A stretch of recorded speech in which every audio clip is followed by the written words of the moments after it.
Hi,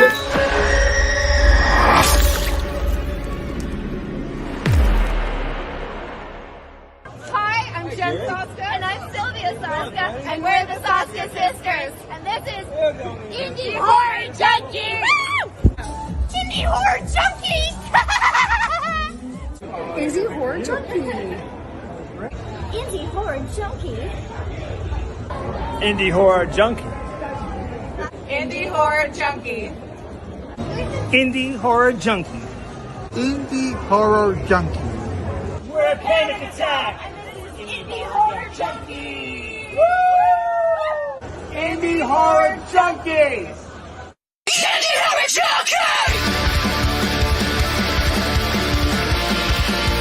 Indie Horror Junkies.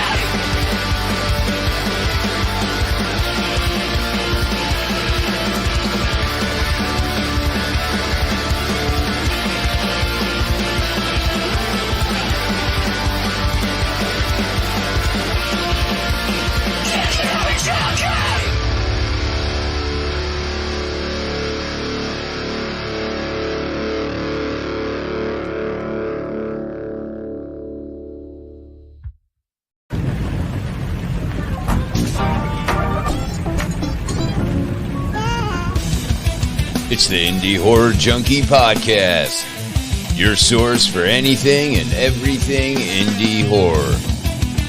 Here's your host, Otis B. Dreads.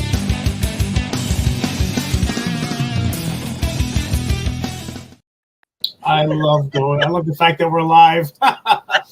And it's not Otis, but you're stuck with us. Nope. Asylum Amy and Rotting Ricky D.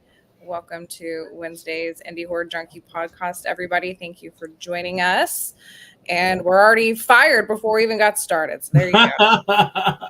I'm still learning this stuff. I'm still getting used to it and everything. No, it's good. It's good. I was looking at all the pictures and I'm like, we got to update this because so much has already happened between February and now. It's like, let's shove some new pictures in there and spice things up.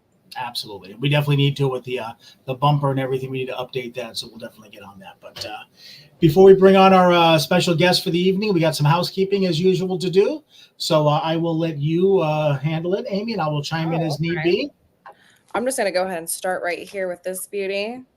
It's just so beautiful. I'm not gonna lie, it's my favorite cover. Haha. So we have issue number 11. The Death of Snow White is on a cover of this, another Peter Anthony film here that is in post-production. We can't wait to see that. There's tons of great articles. The Grinners, Bitter Souls, The Green Woman, Jigsaw Blogs, Nightmare Collection Volume 3. And we've also got some Sandman from the Inn in here as well. So definitely check this out on the website. $5 PDF download, or you can get the gorgeous physical copy for $15. That includes shipping. And we are in the works for the next 3 issues. So no slowing down here. We have November, December, and January. We're normally every other month, but any month that there is a Friday the 13th, which is December of this year, we've thrown an extra issue. So get ready to see tons of updated information with indie horror creatives across the country. Our magazine is growing. This is our biggest one yet, 44 pages, you guys. Rick and I were just talking about like the weight of this thing, but it's so cool. It's beautiful. It's great just to thumb through. So if you guys have any films or music, or you're a podcaster, or you're a writer, a novelist, definitely reach out to us. We want to promote you. That's what we're here for. It's October. We have the Mistress Mary Film Festival, October 26th at Cinema 6 in Port Richey. We're going to have Mistress Mary there herself for photo ops, meet and greets. So come and hang out with the Junkies on that day. That's going to be a lot of fun. We've got a whole lineup that is already set up with short films, feature films, just a ton of stuff going on. And our Indie Horror Junkie Film Festival that takes place in MegaCon Orlando in 2025. I'm like, what year are we in? It's going to be our second run there. Submissions for that are still open. So if you have an indie horror short film, feature film, definitely reach out to us. Get in why the prices are so low. They are going to go up as we get further into the year. And get those submissions in. Come hang out with us at MegaCon. It's over 200,000 people. We're fortunate enough to be a part of their expansion of the horror aspect of this huge monster of a convention. So we have some of the actors come out, some of the filmmakers themselves come out. We have panels, we have Q&As. Photo ops and Junkies are there hanging out all weekend, having a good time. So we're definitely looking forward to that. Absolutely. And we also have a couple of places that we're promoting that are here for October for Halloween, one of which is Sir Henry's Haunted Trail that Asylum Amy and I had the joy of attending media night. Scared the shit out of me, but it was a lot of fun. They do such an amazing job. I mean, the haunts, the scare you guys know I go every year, multiple times a year. So if you're in the Central Florida area and you'd like a good scare, they will give you a run for your money. Make sure you go to sirhenryshaunted.com. You have to purchase your tickets in advance online. They do not sell them at the door. And they had their opening weekend this past weekend, and they're open again this Friday, Saturday, and Sunday. They have an amazing haunted hayride, 3 haunted houses, 2 escape rooms, vendors, incredible scare actors. Their scare actors are, I think some of the best, to be completely honest. And then you have our good friend Courtney McIntyre. He has Terror at the Tracks, which is opening up this Friday. Tickets are on sale online, and you can also get them at the door. This is their premiere year, so we're so excited for them to have this haunt. They're doing, their own little twist, and they're going to have a DJ and vendors, and Courtney is going to deliver with the scare actors and the haunts. It's what he does. It's who he is. He's just an incredible friend with us and the filmmaking industry and the haunt con industry, and he always shows up for us, and we all need to get out there and show up for him and go to his haunt. Again, that starts this Friday, and you can get tickets online and at the door. Yep. And the last thing we want to mention also before we bring on our guest here is make sure you go to indiehorrorjunkie.com. Check it out. You can get some merch there. You can get all the magazines we just showed you, including all the back issues. You can get also these lovely T-shirts that our Asylum Amy here is modeling. You got one 2-sided one that's got a really cool backside there. And then you got, of course, a single-sided one. Get those. Wear them out and about. Scare people. Make sure you take pictures and let us know. And, that way you can be one of the junkies and help us spread the word, okay? All right. Now, our featured guest tonight is a filmmaker, a photographer. His name is Wes Eldredge, and I want to show you what we have here. This is from his website. These are some of the movies that he's a part of right now. The main movie we'll be speaking about tonight is The Love Dogs, and I'll let him tell you all about it and what's the latest with it and what's going on. But before we do that, we actually have the trailer for it. So let's go ahead and show you the trailer for Love Dogs. And then once that's over, we'll have Wes on screen here, and he'll be happy to share everything that he knows about his movies. Okay, so here is the trailer for Love Dogs. Gonna get my college degree tonight, Daddy. You, my friend, are gonna get a PhD. I just moved into the old farmhouse off 123. You're a contractor? Yes, ma'am. I have some things I want to do on the inside if you're interested. What the hell's wrong with it? Just not me.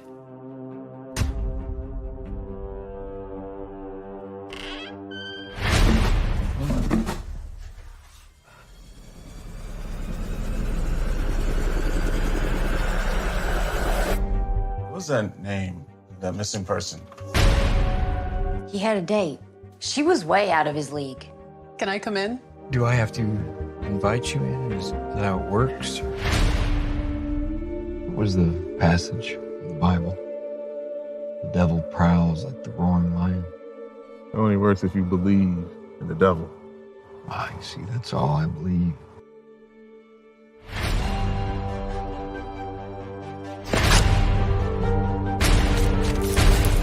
Just let me keep digging through these. You know there's something here. Legally, I can't allow you to sift through this shit. There's no program for someone like me. Yeah, could I get a wellness check sometime tonight or tomorrow?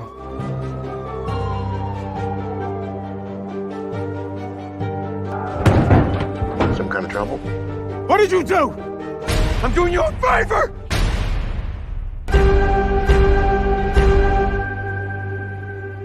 You remember what she looked like? She was white and skinny, pretty. I'll be on the lookout for pretty white girls then.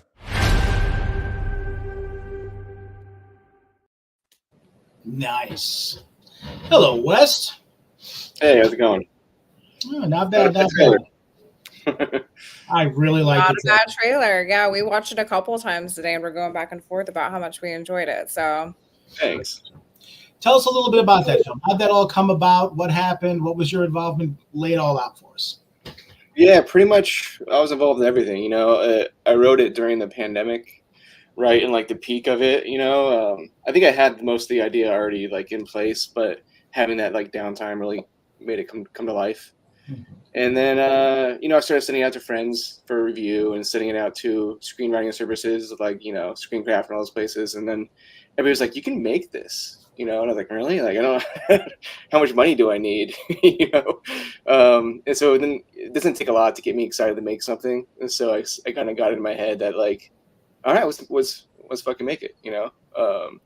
And so that was a few years ago. And it was probably like, it took like a year and a half to rewrite and like try to raise funds and like build a team and all that to get it made. And it's a little trickier when you're outside DC and like Northern Virginia, where there's a filmmaking community, but like not a big one, you know? So it was kind of like finding friends from film school who live in New York to come down, like my there you DP, go. and finding new friends in the DC area, help me produce it and that kind of stuff. And yeah, we built a pretty good team around it, which is really cool. That's the best way to do it right there. Just round them up. You know who to call. Yeah, it's pretty much what we did.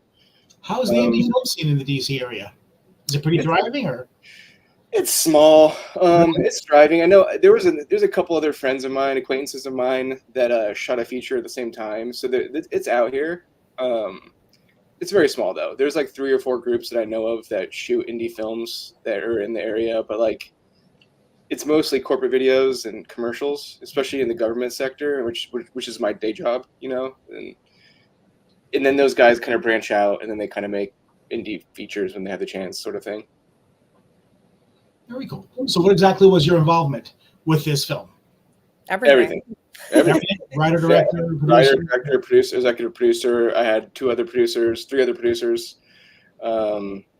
But yeah, like everything. And then I kind of been shepherding it to the end zone here, and through distribution and sound design and meeting with the sound team, and just literally had my hands on all of it, which is not ideal. but you know how it is when you're and in it's like your baby though, and it's kind of like you know, something that you're putting out there that's really important to you. I think it's essential to have your hands in all of it, because you know, even down to the editing, and Rick knows how I feel about that. Like I I like to be involved in that process. There's a certain look and feel that can be achieved simply with the editing and the sound and the score, and you want what's inside of you to be portrayed in a certain way. So why not be hands-on? I kind of feel like, you know, sometimes you can let go of that, but I agree and disagree a little bit, because I'm a very collaborative person, and filmmaking obviously is very collaborative. It's like so many people have their hands in it in some way or another. But my day job is an editor animator essentially, so I edit corporate videos and animate motion graphics all day every day.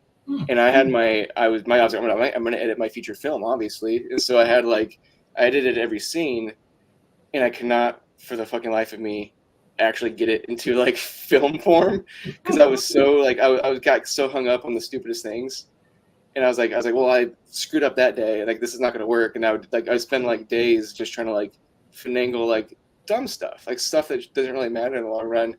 So I actually found an editor in LA who came on and like just was like, I'll do it, you know. And he's been fantastic. Vincent Welch, he's been really good. He edited the whole thing from my rough edit and like actually made it into like a film, you know, because I don't think I could have got there. I don't think I could have got there because of what you said, because it was my baby, and I was like, I think I'm just too close, you know. I'm just too close to like that's a good point. The mistakes and the good stuff and all of that. Okay, absolutely makes sense. So you're a filmmaker and a photographer, right? Which one were you first? Filmmaker first. I didn't start doing photography till I got to DC, and it became kind of like part of the job. And I got good at it. People started hiring me to do more of it, and so that's kind of how I fell into it. I do love it though. It's a lot of fun. Now, as far as the film goes, what you wrote this in 2020, you said that you already kind of had, that outline of, what you wanted this to be. What was your inspiration behind it? How long had you been holding on to that story before you went pen to paper? The story changed quite a bit. So it's funny that I'm on an indie horror junkie podcast. It didn't start off as a horror. It started off as a drama, like a drama about a depressed guy. I was depressed at the time, so it made has sense. A thriller vibe to me. Yeah. Yes. Now it's very much a thriller in the horror lore. It's dark. Yeah. That makes sense. So like the horror lore is there, but it's shot as a drama thriller. But as you subgenres and horror, they never end. Yeah, well, exactly. Horror is a subgenre, and it started off as just a drama. And I had this character that I was writing, and I was like, man, this is a great character. It's an archetype, and I don't want to totally spoil it because when people are going to watch it the first time, hopefully they're like, oh shit, this is not what I expected. Maybe, hopefully. So it started off with the drama, and I was writing this character, and I was like, this is the perfect archetype. I should just flip it on its head and make it go fully into the horror world, and that's kind of how I, ended up here. So it kind of, for a while, crossed a few different genres, a few different tones, and I think we just nailed it down. It took a while to get there. Oh, cool. A couple of rewrites to get there. Oh, yeah. Are you a fan of horror ultimately, or pretty much just a fan of movies in general? So I do love horror. I mean, one of my favorite directors is Wes Craven. Oh, yeah. But I'm not like one of those horror guys. There's people that are like really into the genre of horror and that's you everybody that's watching this probably. And I'm just in the movies. So I watched when I was a kid. I was watching like Toxic Avenger and stuff just because it was fun and crazy, and fun horror. And I got into Scream, and Scream was a big inspiration for a lot of my screenwriting. But no, I'm just in the movies. I'll watch anything. Now, as a filmmaker, though, do you have a particular writer, director, or anything like that you've really gravitated towards that you try to emulate, or is your inspiration anything like that? Do you have any one? The older I get, the less and less. Really? when you're younger, I feel like, honestly, I'm not lying. Wes Craven, Scream was I wrote a thesis paper on it. But the first director that I really admired was Kevin Smith. Yeah. And that's kind of how I got into indie filmmaking. I just fell asleep watching Clerks last night. I don't blame you. I was like, what do I want to watch tonight? Rick's like, you should be watching the indie horror junkie movies that are coming in, but I decided to put on Clerks. I mean, in Clerks is for the time. Clerks is amazing. It's when you can. It's just fun. It's nostalgic. It's that Hey Molly. It's that 80s. It's just great. Yeah, it's when you can. When you're an indie filmmaker, then you could spend $30,000 on a credit card and you can become big. You can't do that nowadays. But Kevin Smith was a huge inspiration for me for a while. But then I got into obviously more complicated filmmaking, and that's no disrespect to Kevin Smith. I love him. But yeah, and horror was always there too. Well, very good. Now, where did it all start? Because I saw a couple different films like we talked about here that we showed before that you had. Where is it here? My little picture here that I had. Right there. We have obviously 2 pictures of Love Dogs, but we also show Picking Back Up, Otis the East Side. Talk us all about these. So this is a little bit from my website, kind of showing my design ability too. Otis the East Side is a script spec that I'm trying to sell or make after Love Dogs. Halfway Home was a feature that we actually turned into Picking Back Up. So Picking Back Up was what became of Halfway Home. Gotcha. Another script they're trying to sell that eventually I kind of just decided to make Love Dogs instead is what happened. Pretty much. I kind of was like, after a while, you're spinning your wheels, and you're trying to sell something, you're trying to make something, you're trying to raise funds, you're networking, and then you're like, well, you kind of have to go where the universe is taking you sometimes, and that was Love Dogs. But Halfway Home is another feature. Hopefully, we can make in the future. Orders from the East Side, I'm trying to sell right now, so we'll see how that goes. Okay, now with Love Dogs, what's the status on it? Go ahead and let us know where we can expect to see it. What's going on with it? Well, since we talked about it earlier, so we are with Bayview, so we did get distribution, and we are also in festivals right now. So we will be doing it wasn't intended to be our world premiere, but we're doing our premiere at Mountain Craft Film Festival this Friday. So this live stream is a good primer for my Q&A for my nerves. You're in And good company, Wes. You can't screw this podcast up any more than I have. Nope, Or nope. Rick has. I've tried. Trust me. Okay. You're in good company. No worries. So Friday, we're premiering at Mountain Craft Film Festival in West Virginia, which is really cool because it's a Appalachian film festival, and our film takes place in Virginia, Appalachia. So it's a good fit for us, and we're going to do a Q&A at 7 p.m. Friday afterwards. So if you're in the West Virginia area, come out and definitely watch it. It'll be a lot of fun, and it seems like a really good festival. They're doing a lot of work with the filmmakers on the festival. And then we're doing Orlando, where you guys are at. Are you guys in Orlando? Yeah, well, no, in Tampa and Newport Beach, in that area. Gotcha. We bounce back and forth to Orlando all the time. Yep. I will be in Orlando the week before you're there for an entire week filming, and then Halloween Horror Nights, and then I'll come home. But if we're not filming on the 3rd, then maybe I'll loop back around and come hang out at Orlando Film Fest, because I'm sure I've got some friends with films over there, including you. So we'll see what happens. It'd be great to meet you. We'll be there the 3rd, which I will be there on the 3rd. And then the 4th, we're doing another screening at the fest, which I probably will have to go home for, unfortunately. So yeah, please, if you're in the Orlando, Florida area, come out. It'll be fun. Yeah, no, we'll pass this along to our filmmaker friends in Orlando. I've already had people ask me, because when I mentioned this podcast to a few friends, and they're like, "Oh, what festival is it at?" We have festivals around that time, so I'm sure we can make some connections for you. It's a cool festival, and they have they like everything. They have parties and get-togethers, networking, networking stuff. So it's good to just network within the regional filmmakers, but also like the East Coast filmmakers. That's what I'm just going to go with right now, because it's up and down, and it's just good to get out there. So Orlando, November 3rd, November 4th, and then we're doing the Alexandria Film Festival, which is my local film festival. Nice. It's like 5 minutes away from me. We're doing that on November 8th at 9 p.m. We're the Late Night Frights film. So we're the horror film of that film festival. Nice. And they're very nice people. And then the next morning, I'm driving out to Lancaster, where we're in the Red Rose Lancaster Film Festival. And you're back to back to back. Yeah. Yes. I like it. And I'm hopefully we have a couple more before the end of the year, and then it'll take us to the end of the year, and we'll probably be online distribution by then. We'll see. Okay, very cool. We look forward to that. I can't wait to see it. The trailer looks amazing. Now, I personally like to get into the nitty-gritty details of like how it was to make this film. Yeah. So, how did you go about your casting process for this? Do you have your eyes on certain actors that you follow, that you're like, oh, I would love for them to read for this? Did you do a casting call? How did your casting process go for this?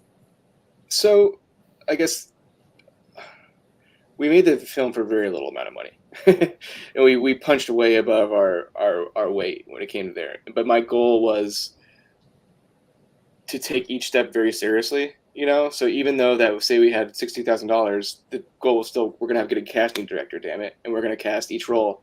And obviously we put more weight into some roles than others. We didn't have anybody in mind. I wanted to get like a name actor, which, no disrespect to Ethan, who's fucking amazing. We didn't quite get that. But the actors we had actors who were name actors audition. And me being a shitty producer didn't cast them. I casted the people that I thought were good for the role. I was like, an amazing producer. That's it's like more. Yeah, it's like I wasn't thinking about the name. I know that matters a little down the road, but I just really wanted the people that were good for the role. And we had Ethan. I love that was your choice. I respect that so much. We had Ethan audition, and he was my number one from the get-go. Like you just feel it, And then we had Kyla, who was also amazing, and we did our due diligence. We probably spent 4 months casting. Really, like we really took our time. We had chem reads. We did the whole thing. We casted locally, and we casted in New York. We casted in LA. Ethan was in Atlanta at the time, and yeah, we took our time, and we actually we weighed well, they have 2 million followers. Will that matter for our film? That's will that make us sales? And we thought about it, and we're like, yeah, but they're not as good as this person. You know what I mean? And I think that was really important, because I think one of the strong one of the strongest things about our film is probably the acting. I think the actors were all really phenomenal, and I think the reason why is because we chose for the right reasons. You know, it's like we did the chem reads, went through the process, we weighed the pros and cons, and we just chose the person that was good for the role. You know, I think that's The the best. reason I asked that question is because the trailer was so impressive to me, acting wise, not just visually. So I was interested to see how that process was for you, because I really did latch on to the actors and their energy and what they brought to the screen. I thought they were stunning, and I thought that they were so into their role. I want to see this film. I'm not just saying that. Like, I really want to see this film. I love watching good acting. Rick knows I am like, it's all about acting for me. Like, once you get past the story and you get past, you know, okay, this is what we want to do. This is the aesthetic we want. This is how we want it to feel. If you line up the right actors, to me, they don't have to be a name, just that the way that they feed off of each other and the way they tell the story in their own way. It's just a craft. I love it. I admire it a lot. I think you nailed it.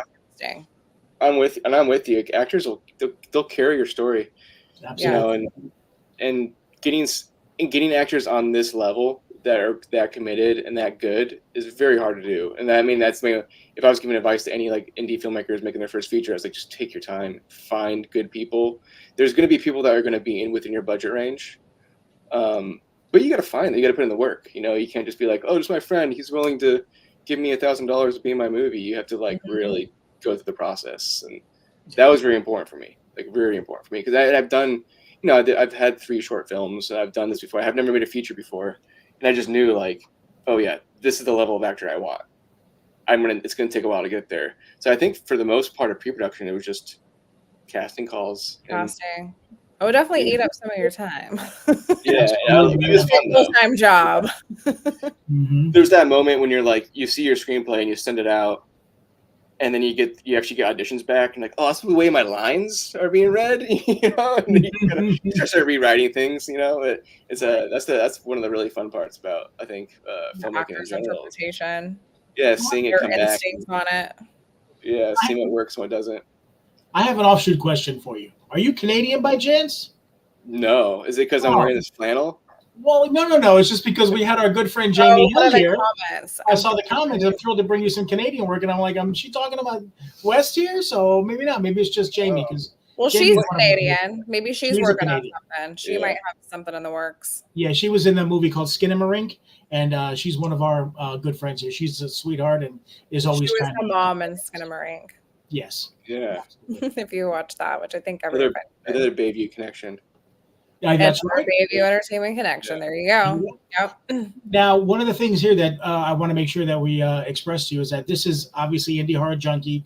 We have a lot of independent filmmakers, actors, actresses, and stuff that are watching the show. So a lot of the questions we tend to ask are in that respect. In other words, like Amy was talking about casting and stuff like that. Like, one of the questions I'll ask is, how difficult was it for you to find funding? And the reason I do that is because obviously we're trying to educate a lot of the people that watch the show and stuff and help, you know, our brethren along. So how difficult was it for you to get the funding? Very, very, very, very, very hard. Yeah. That's almost always the hardest part. I probably put up 60% myself. You know, 40% was crowdfunding other producers. We had some executive producers come on late that, you know, that helped out, and some associate producers that helped out. But I'd say, I mean, we went to production with very, very little, you know, and it was basically like, we need crafting. Like, here's my credit card. Go. You know, it was hard, and we did run out of money after production, and we did do crowdfunding, and a lot of the crowdfunding money was intended for post-production, ended up going to like shit we needed for production still, you know, like we just blew past our budget. We didn't have, you know, when you're filmmaking at this level, you're not like, contingencies are lost pretty quick, you know. Ideally this film would have been like $1 million film, but that's just not how the world works, you know.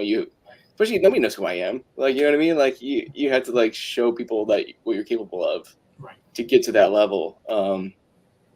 And that was kind of the plan, and everybody kind of just put their hard hats on, and that's the fun part about it.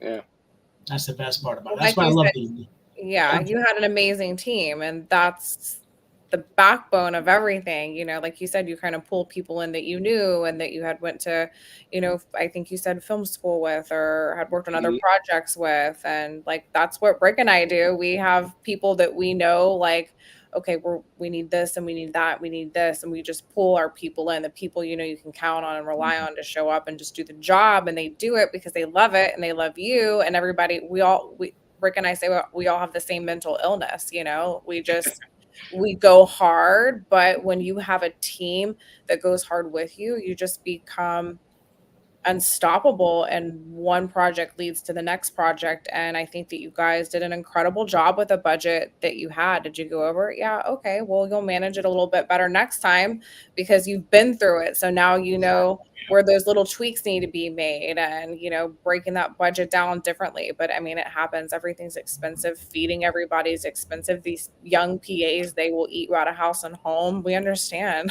It catches up to you, and quickly. Yeah, it's crazy. You know, even like, because I'm very much a jack of all trades guy. I could do a little bit of everything, and that's how I built my career. But yeah, once you get on set, like, there's only so many roles you can take before you start running out of people, running out of steam. You know.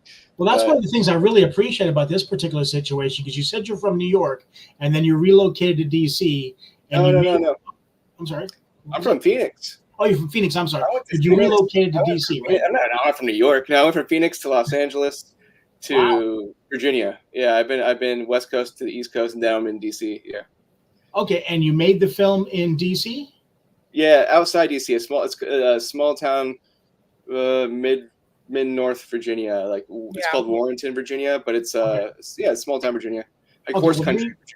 Well, the reason I was bringing that all up, even though I was completely off base on pretty much every point, but the reason I was bringing that up is because I've been here pretty much in this area for most of my life, and I've been doing film festivals, and I have my Tampa Bay filmmakers group that's been running for 8-10 years, so I've been able to get to know people over all that period of time and create your little community, and that's what really helped us when we made our film. But you said you had just moved to this area here and boom, made this film. So how difficult was it for you to pull these resources that I accumulated over years that you had to do really quick? How difficult was it for you to really put that all together like that?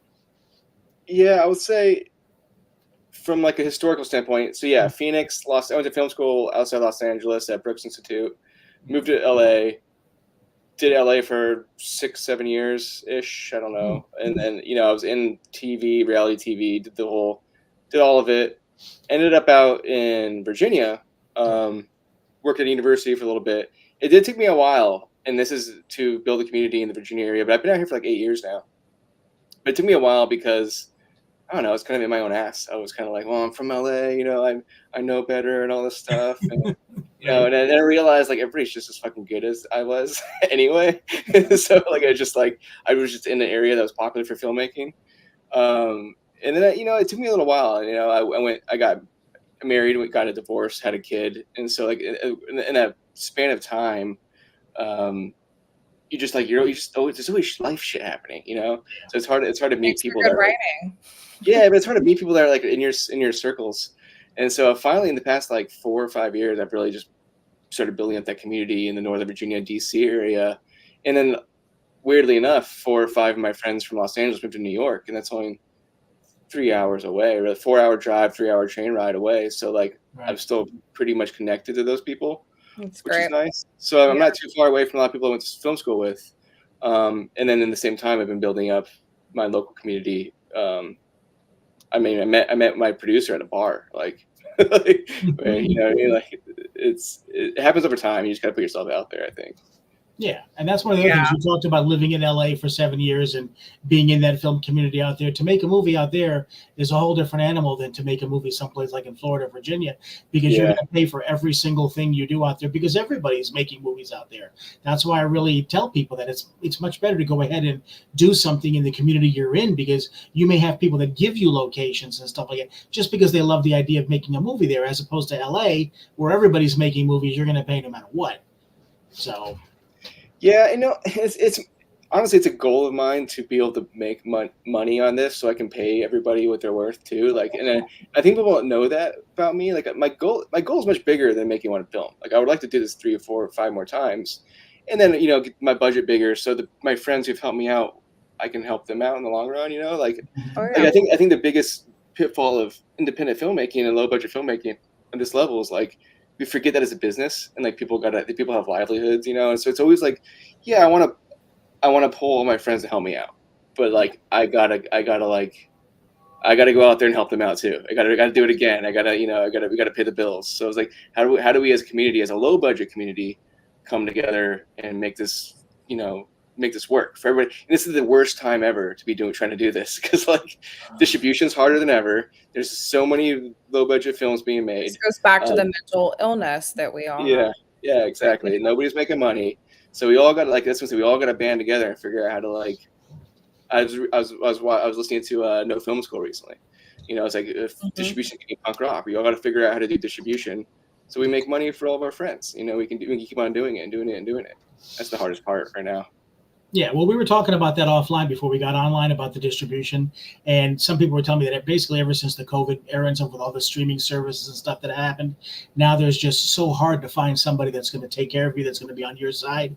I mean, there's websites up all over the place that talk to you about how the distributors and stuff like that are crooks and this and that. So it's really difficult to find that person that you feel comfortable with, or that crew that you feel comfortable with. I'm really happy with the people that we've met over at Bayview. I mean, they've been so communicative with us and getting us involved. I send him a message, I get a reply almost instantaneously.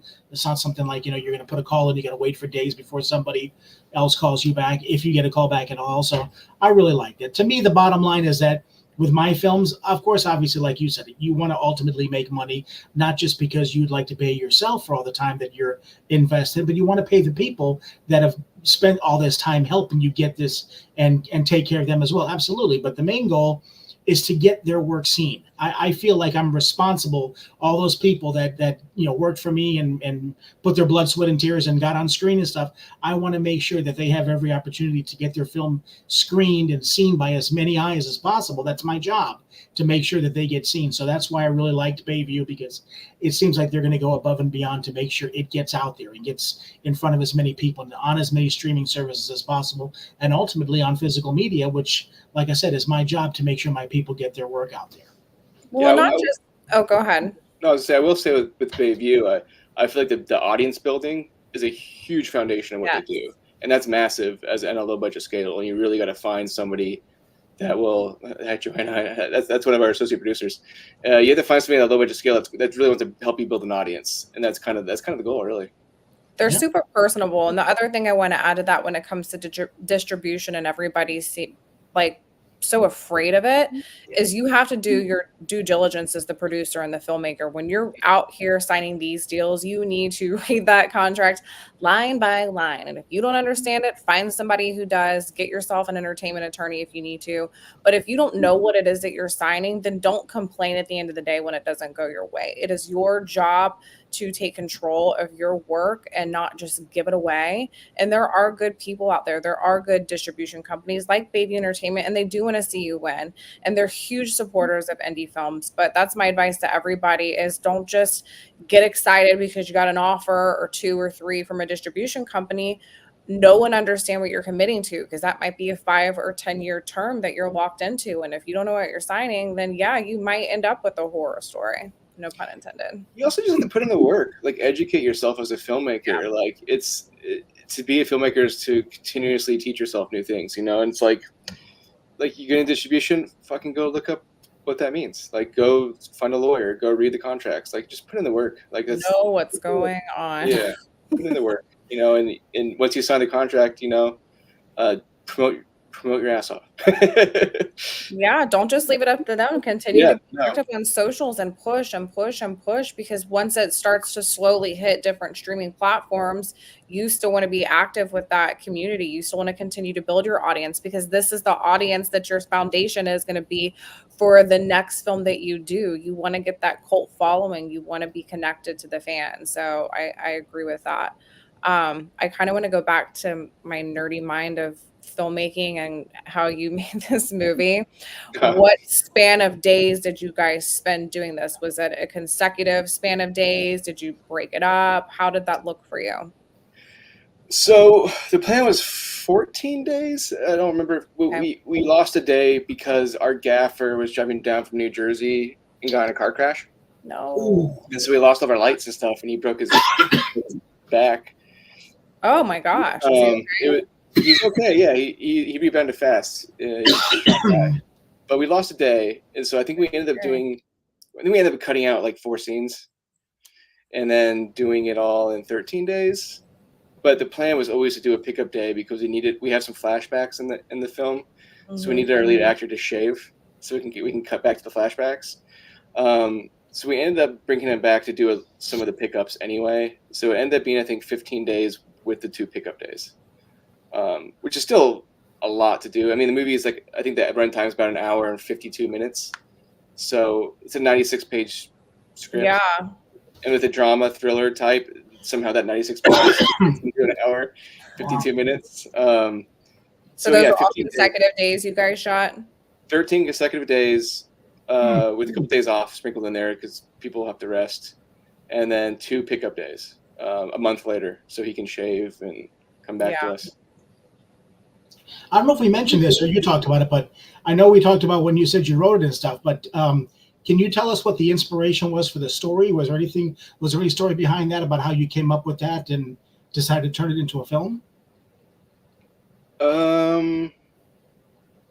Was it kind of like Junkie? So I was reading a lot of Rumi, and that's how I got the name Love Dogs. I was reading, Rumi's an old poet from Iran, I think, at the time, and the idea, I don't know why, but I got inspired by the idea of this man crying out, for like anybody listening to him, God to listen to him, but God wasn't. He believed that God wasn't listening to him, right? The movie's not religious by any means, but like the idea was, he got nothing back, and that nothing back was killing him. But the prophet came to him, and the prophet told him that the nothing is what you need. Nothing is what God's giving you. So I sort of took that poem, and it's a beautiful poem. It's a beautiful performed poem too. And my idea was like, what if the guy just said fuck it, he didn't believe the prophet, and he went and did all the opposite things? Like he was like, God was telling him that he needed the silence, and he needed to reflect and all stuff, and the guy was like, well, I'm just going to get worse. I want to make things worse. That was kind of the idea behind it. And so getting that silence from God, he kind of just like went to the devil essentially instead. So there was that turning point for him. That's kind of what the story's about essentially, is like within the silence he was given, he went to the dark side as opposed to getting his life together and turning it around. Damn. Interesting. Yeah. Now, without giving anything away or anything like that, is there any plans for some kind of like a sequel or something like that? Or is this pretty much just a one-shot deal? Oh, no, this is a one-time thing. I mean, I guess you kind of do leave it open for a sequel in a weird way, but this is definitely, we shoot it, be done with it. Hopefully people love it, and then we go on to make something different. Yeah. Have you got anything different that you're working on currently that you want to tell people about? Oh man, I'm outlining 2 different feature films right now, with various success.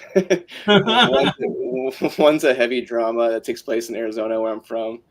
Another one is a comedy. It takes place in West Virginia again, because they can't get rid of West Virginia apparently. I love a good comedy. Yeah, it's like a comedy drama, like Eternal Sunshine meets like, yes, I don't know, something darker, like a dark comedy, Eternal Sunshine. So I'm leaning towards the comedy for now because Love Dogs is such an intense drama thriller. Like, there's a lot of like dark material there that maybe it'd be nice to rest me a little lighter for now. So I'm like 30 pages into that. Because you have to spend so much time with it first. You're like married to it for so long. Yeah, and that's what I don't think what newer filmmakers, and I didn't quite understand, was that like when you decide to produce a feature film, you're on the hook for like 4 years. Like you're on the hook for a while. You have to promote it. You have to get shoot it. You have to go to the film festivals, do the Q&As. That film is you now for like a good chunk, especially on a low budget scale when you have to do a lot of the hard lifting. So like, I mean, Love Dogs has been like, it's been like a 4-year project. So I mean, as much as I love it, I'm excited to, try something new and write some more characters into the world. Excellent. I love that. Well, I look forward to the dramedy. Yeah. Have you been to many film festivals? Have you done many conventions, or is this kind of a new process to you as well? I had 2 short films that went to various festivals. Like I said, I've actually been to Orlando before. It's a great festival. They did the short film 8 years ago. So now they'll do my feature film, which is nice. I've probably been to myself. I've probably been to 4. Festivals are what you make of them.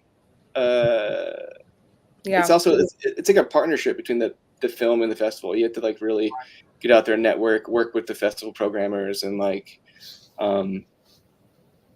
yeah. I mean, actually do love film festivals though. Like even if I was like fucking Michael Bay, or whatever, I would still be like, hey, we put our film in like, Santa Barbara. Like, I'd be totally into that, because it's a lot of fun. It's a lot of fun to network with the filmmakers, and it is. See other films is like, that's the best part about it, is like you can see films that you're probably not going to know that are on streaming in like 2 years, and you can actually watch the films, the filmmakers, have a drink with them, talk about their film, and maybe you make friends, maybe you make producer friends, that's super cool too. To me, that's the best part of the filmmaking process. I mean, not just the fact that you're going to bring your film out there and your film's going to get screened and seen by a lot of people. And then you'll get a chance to talk to these people that you have no idea who they are and get honest feedback about your film. But it's also the networking aspect, the after parties, and going chatting with other filmmakers and producers, and maybe hooking up with somebody who could end up EPing your next film or starring in your next film. That's the part I love. We have a film festival down here called the Tampa Bay Underground Film Festival. And I love that one. And Reggie does such a great job of putting these after parties together. So you go there and you get to meet people. I met one of my actors that we use for the clock at one of these after parties and stuff, and talked to him, and you as well. That's the beauty of it, is those things. That's how we met each other at the Underground Film Festival. I was like, hey, I know you from online. What's up? Let's work together sometime. Next thing you know, ring, ring. And now he's stuck with me because we found out we had the same mental illness. There's no coming back from it. How many years? I don't know.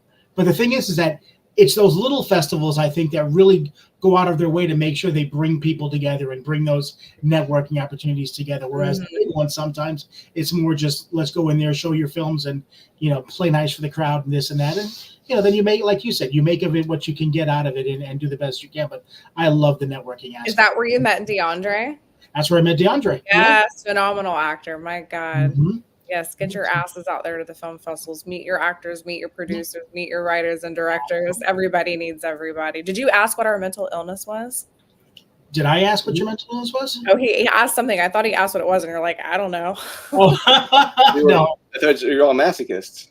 Oh, yeah. You're seeing it here. No, we don't stop. It's Rick and I are on the hotline all day, every day. Magazine, filmmaking, film festival, podcast. It doesn't end. And the stories and the ideas, like, we're sick, they don't stop. He'll call me, I'll call him, and then we have, Rick will tell you his file of scripts, and it seems like we just keep shoving them into the vault. And then you meet somebody who wants to work with you, and you're like, what about that script? And he'd be perfect for that. Or you have somebody wanting to come out and EP your film, and you get to pull the vault out and pitch them your stuff. And it's just, we can't turn it off. That's the mental illness, is we can't ever turn it off.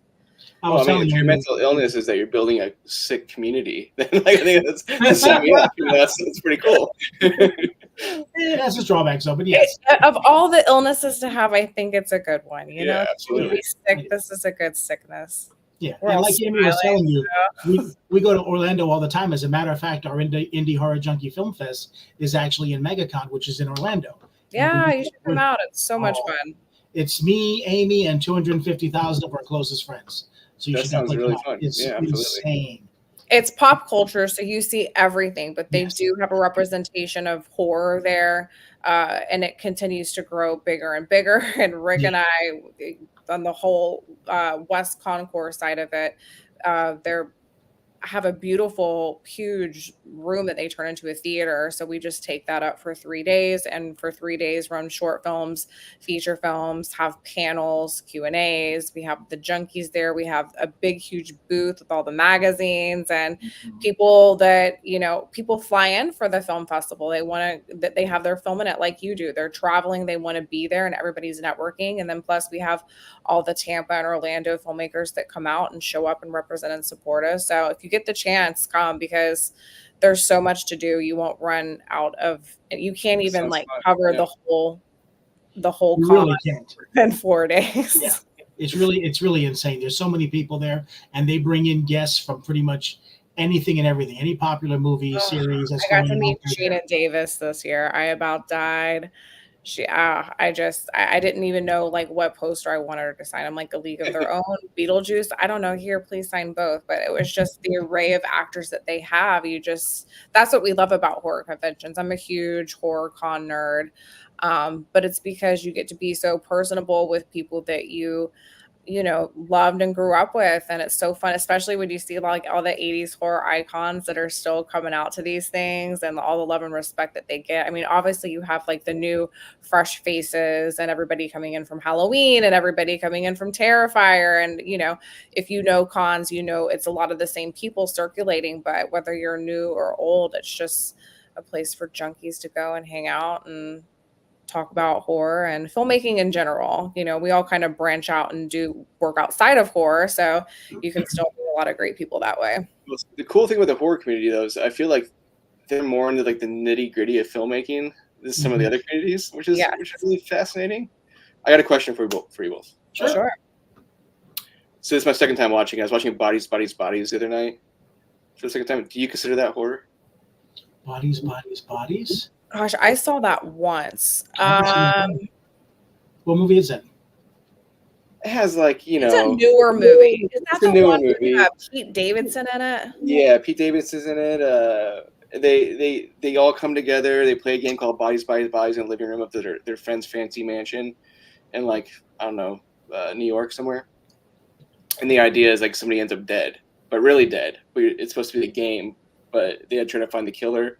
And I was like, in my head, I was like, is this satirical? Is this a horror? Is this like a murder mystery? How do you find it? How do you genre that? I don't know. It's one of those movies I watch, but I don't really remember watching. Like one of those like I'm watching it, but I'm not really watching it, or maybe I fell asleep. Were there horror aspects to it as far as like practical special effects? Like, was there a lot of blood? Do they show the kills or the kills? Yeah. The kills are left mysterious because they want you to think about like who was the killer, kind of like a who's done it sort of thing. Right. Yeah. I guess my Bodies is interesting because it's like, where does horror start? Is it just a mystery movie? Like how's the genre? There's so many subgenres. Here's my take on it. If there was gore and blood and you get to see it, there's a horror aspect to it, and some horror element, because there was a kill.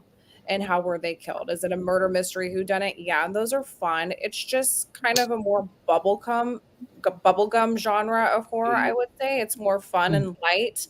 But it's a subgenre for sure. If you're seeing blood and somebody died, it's and it has the horror undertone to it. Like, what was the atmosphere?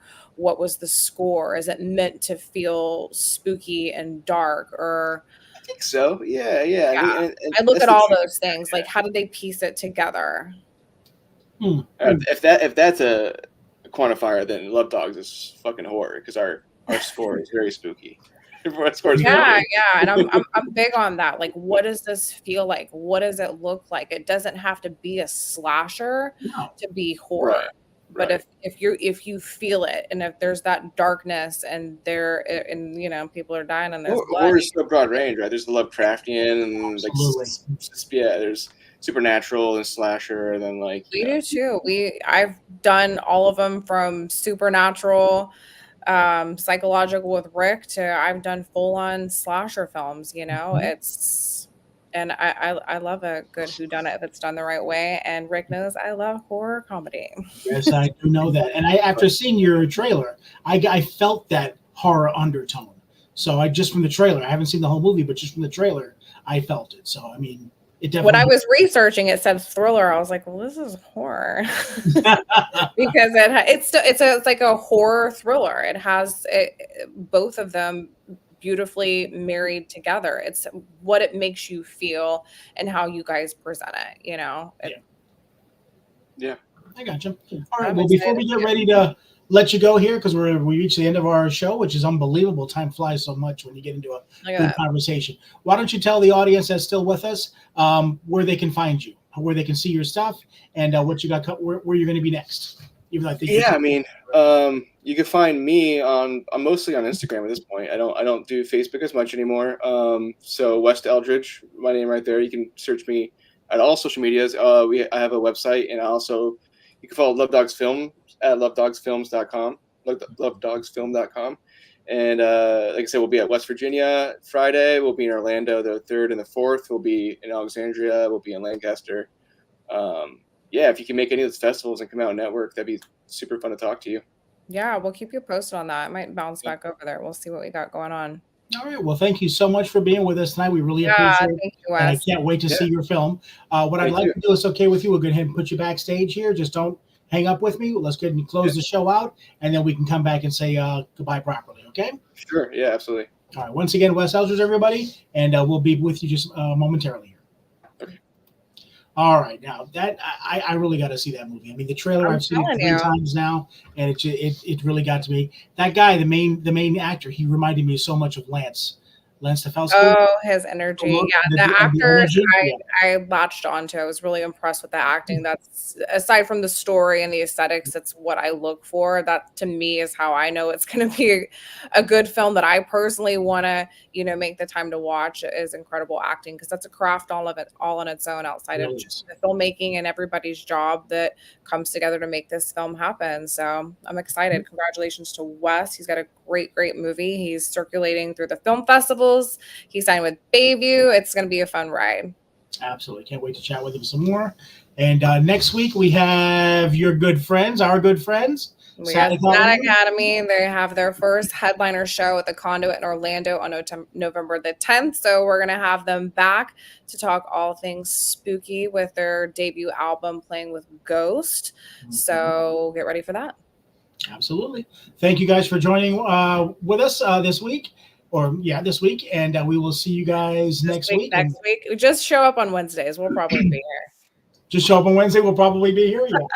I don't screw it all up like I did the beginning of this show. Is that what you're trying to say, Amy? Yeah, just show up on a Wednesday. We'll be here. Somebody will turn it on. All right, guys. See you next Wednesday. See ya.